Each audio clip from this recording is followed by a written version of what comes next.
नमस्कार, मैं doctor Rohit Adwal, consultant urology, andrology and robotic surgery eight Fortis hospital Mohali.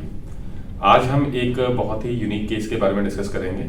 एक young female हमारे पास आई थी पेशाब में दिक्कत के साथ, जैसे कि पेशाब बार बार रखना, रुक रुक के पेशाब आना एंड पेशाब की धार का कमज़ोर होना। हमने उसे डिटेल में इन्वेस्टिगेट किया तो उसके बाद हमें ये पता लगा कि उसके पेशाब की नली, जिसे यूरेथ्रा कहा जाता है, वहाँ पे एक 7 सेंटीमीटर का मास पड़ा हुआ था। अल्ट्रासाउंड में इसकी पुष्टि हुई थी, बट हमें पूरी तरह से कंफर्म एमआरआई करना पड़ा उसके लिए।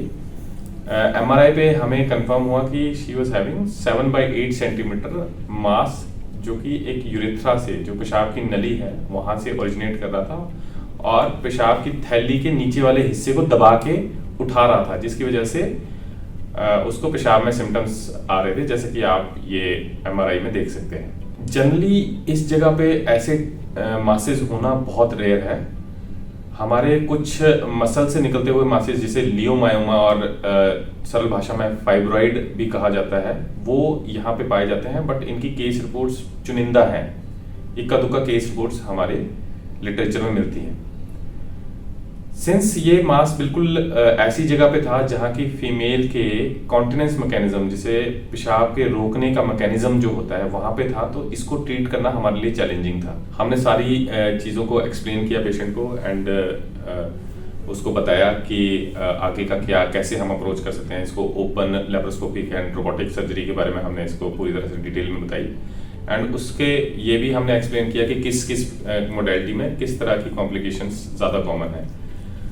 पेशेंट ने पूरी तरह से ये समझा और रोबोटिक सर्जरी के लिए हमने उसे प्रिपेयर किया।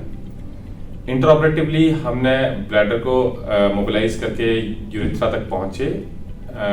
ये ट्यूमर जो है बहुत ही रेयर होता है और बहुत ही डीप होता है बॉडी में, तो यहाँ तक लेप्रोस्कोपी और ओपन टेक्निक से पहुंचना और इतनी मेटिकुलस डाइसेक्शन करना, जो कि पेशाब को कंट्रोल करने वाले एपरेटस को खराब ना करे, वो लेप्रोस्कोपी और ओपन सर्जरी से करना बहुत मुश्किल है।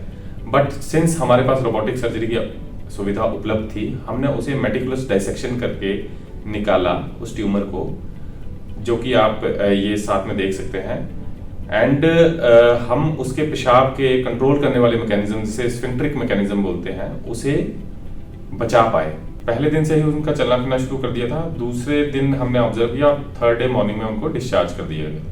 Post operatively patient is completely fine, catheter हमने निकाल दिया है and she is now voiding normally. कोई उनको इनकॉन्टिनेंस या फिर लीकेज की कोई समस्या नहीं है and she is leading a healthy life. मेरा नाम पूनम है। मैं फतेहाबाद जिले के गांव फुल्ला से बिलोंग करती हूँ।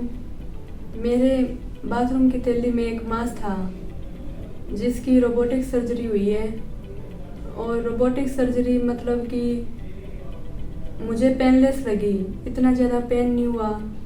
मैंने दूसरे दिन से चलना स्टार्ट कर दिया था।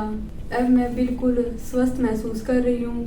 मैं डॉक्टर रोहित अडवाल और उनकी टीम का धन्यवाद करती हूँ। अंत में मैं यही कहना चाहूँगा कि रोबोटिक सर्जरी ऐसे केसेस के लिए गोल्ड स्टैंडर्ड है, जहाँ की आपको ओपन और लेप्रोस्कोपिक टेक्निक से पहुँच पाना ही बहुत मुश्किल है। जैसे कि ये ट्यूमर जो था, ये बहुत ही रेयर था और बहुत ही शरीर के नीचे वाले हिस्से में था, जहाँ तक हम आम मोडेलिटीज से पहुंच नहीं पाते।